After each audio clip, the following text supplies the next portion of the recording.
Hello friends, welcome to Bharati's kitchen. ఈ రోజు వీడియోలో చాలా రుచిగా ఉండే బ్రేక్ఫాస్ట్ రెసిపీని ఎలా తయారు చేసుకోవాలో చూపించబోతున్నాను. ఇందులో అస్సలు ఆయిల్ వేయకుండా ఈ అప్పం రెసిపీని తయారు చేసుకోవచ్చు. క్విక్ గా తయారు చేసుకునే అప్పాలు చాలా టేస్టీగా ఉంటాయండి. ఇందులో కొబ్బరి వేసుకున్నాం కాబట్టి చాలా కమ్మగా ఉంటాయి, అలానే చాలా స్పాంజీగా టేస్టీగా ఉంటాయి. ఈ రెసిపీని మీరు ఇప్పటి వరకు ట్రై చేయకపోతే ఒకసారి ట్రై చేసి చూడండి. మీ బ్రేక్ఫాస్ట్ లో ఇవి ఒక భాగం అయిపోతాయి. ఇడ్లీ దోశలు ఎంత ఫ్రీక్వెంట్ గా వేసుకుంటారు, అలానే ఇవి కూడా వేసుకుంటారు. అంత రుచిగా ఉంటాయి. అంతేకాకుండా ఈ అప్పం రెసిపీతో పాటు ఇన్స్టెంట్ గా కేవలం 3 నుంచి 5 నిమిషాల్లో హోటల్ స్టైల్లో చట్నీని ఎలా తయారు చేసుకోవాలో కూడా చూపిస్తాను. సో లేట్ చేయకుండా వీడియోని స్టార్ట్ చేసేద్దాము. ఫస్ట్ ఈ రెసిపీ కోసం ఒక బౌల్లో 1 కప్ వరకు బియ్యాన్ని వేసుకోవాలి. 1 కప్పు బియ్యం లేదా 1 గ్లాస్ వరకు బియ్యాన్ని తీసుకోవాలి. ఇక్కడ నేను నార్మల్ రైస్ నే వేసుకుంటున్నాను. గ్రామ్స్ లో అయితే 200 గ్రాముల వరకు బియ్యాన్ని తీసుకున్నాను. నెక్స్ట్ ఇందులోనే 1/2 టీ స్పూన్ వరకు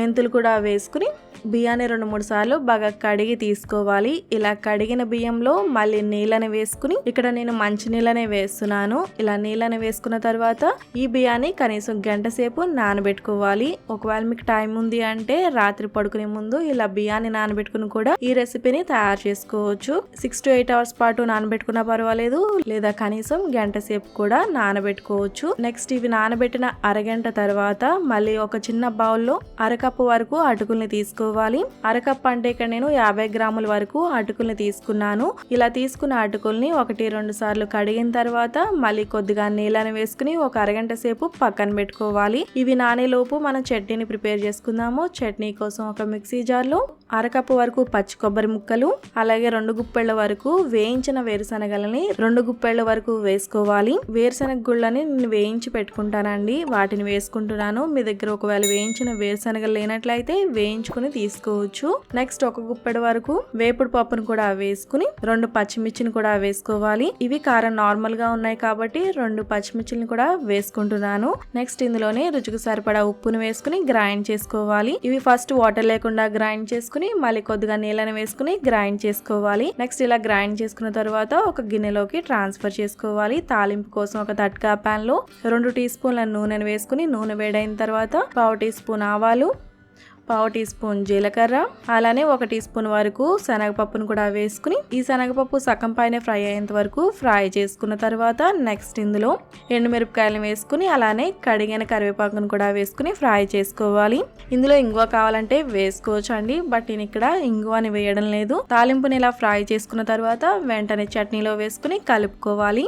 సో ఇలా చాలా సింపుల్ గా చట్నీని ఇన్స్టెంట్ గా తయారు చేసుకోవచ్చు. ఈ రెసిపీతో పాటు ఈ చట్నీని ఒకసారి ట్రై చేసి చూడండి. టేస్ట్ అయితే అద్భుతంగా ఉంటుంది. సో చట్నీ అనేది ప్రిపేర్ అయిపోయింది కదండి. ఈ చట్నీ ఇలా ప్రిపేర్ చేసుకున్న తర్వాత పక్కన పెట్టుకుందాము. నెక్స్ట్ నానబెట్టుకున్న బియ్యాన్ని తీసుకుని మిక్సీ జార్ లోకి వేసుకోవాలి. ఇక్కడ నేను నీళ్ళు తక్కువ ఉన్నాయని నీళ్ళతో పాటు వేసేస్తున్నాను. ఫస్ట్ ఇలా నానబెట్టుకున్న బియ్యాన్ని మిక్సీ జార్ లో వేసుకున్న తర్వాత మెత్తగా అయ్యేంత వరకు గ్రైండ్ చేసుకోవాలి. బియ్యాన్ని ఇలా గ్రైండ్ చేసుకున్న తర్వాత నెక్స్ట్ ఇందులోనే ఆల్రెడీ నానబెట్టి పెట్టుకున్న అటుకులని నీళ్ళు లేకుండా వేసుకుని అలానే 1/2 కప్పు వరకు పచ్చి కొబ్బరి ముక్కల్ని కూడా వేసుకుని మెత్తగా అయ్యేంత వరకు గ్రైండ్ చేసుకోవాలి. ఈ బ్యాటర్ గుర్తు పెట్టుకోండి, మెత్తగా ఉంటేనే అప్పాలు అనేవి టేస్ట్ బాగుంటాయి. మెత్తగా పేస్ట్ లా చేసుకోవాల్సి ఉంటుంది. ఇక్కడ మీకు చూపిస్తున్నాను చూడండి, ఎక్కడ బరక అనేది లేకుండా ఇలా స్మూత్ గా పేస్ట్ లా చేసుకోవాల్సి ఉంటుంది. నెక్స్ట్ ఇందులోనే రుచికి సరిపడా ఉప్పు, అలానే ఫ్రూట్ సాల్ట్ ని కూడా వేసుకోవాలి. ఫ్రూట్ సాల్ట్ ఇక్కడ నేను 5 గ్రాముల వరకు వేసుకుంటున్నానండి. నార్మల్ నీళ్ళని కొద్దిగా దానిపైన వేసుకోవాలి. మీ దగ్గర ఒకవేళ ఫ్రూట్ సాల్ట్ లేనట్లయితే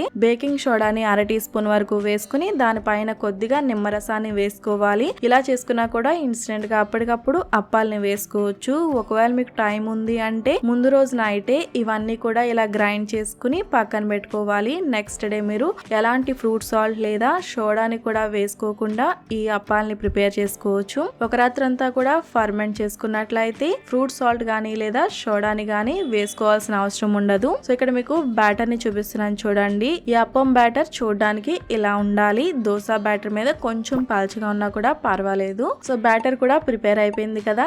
నెక్స్ట్ మనం తవా మీద ఒక గరిటెడు పిండిని వేసుకోవాలి. ఇలా పిండిని వేసుకున్న తర్వాత ఎక్కువ స్ప్రెడ్ చేయాల్సిన అవసరం లేదండి. జస్ట్ గరిటతో ఇలా అన్నట్లయితే సరిపోతుంది. ఈ అప్పంలో అసలు ఆయిల్ ఆయిల్ వేయాల్సిన అవసరం లేదండి. ఆయిల్ గానీ నెయ్యిని గానీ వేసుకోవాల్సిన అవసరం లేదు. నెక్స్ట్ దీనిపైన మీకు కావాలి అంటే క్యారెట్ తరుగు, ఉల్లిపాయ తరుగు, అలానే పచ్చిమిర్చి తరుగును కూడా వేసుకోవచ్చు. ఇక్కడ నేనేమి వేసుకోవడం లేదు, మీకు ప్లెయిన్ గానే చూపిస్తున్నాను. నెక్స్ట్ ఇలా వేసుకున్న వెంటనే మూత పెట్టి లో టు మీడియం ఫ్లేమ్ లో కుక్ చేసుకోవాలి. ఇది తొందరగానే కుక్ అవుతుంది. 1 నిమిషం నుంచి 2 నిమిషాల లోపే కుక్ అయిపోతుంది. నెక్స్ట్ మూత తీసి వేడివేడిగా సర్వ్ చేసుకోవడమే. మీకు ఇంకొకటి కూడా చూపిస్తున్నాను చూడండి. బ్యాటర్ వేసుకునేటప్పుడు ఒకసారి ఇలా కలుపుకున్న తర్వాత తవా మీద గరిటెడు పిండిని వేసుకున్న తర్వాత లైట్ గా స్ప్రెడ్ చేసుకోవాలి. ఇలా స్ప్రెడ్ చేసుకున్న వెంటనే మూత పెట్టి లో టు మీడియం ఫ్లేమ్ లో కుక్ చేసుకోవాలి. 1 నిమిషం నుంచి 2 నిమిషాల పాటు కుక్ చేసుకోవాలి. పైన పచ్చదనం అంతా పోయేంత వరకు ఇలా కుక్ చేసుకున్న తర్వాత మూత తీసి వేడివేడిగా సర్వ్ చేసుకోవడమే. ఇవి అప్పటికప్పుడు వేసుకున్నా సరే మీకు పైన చూస్తున్నారు కదా, పైన హోల్స్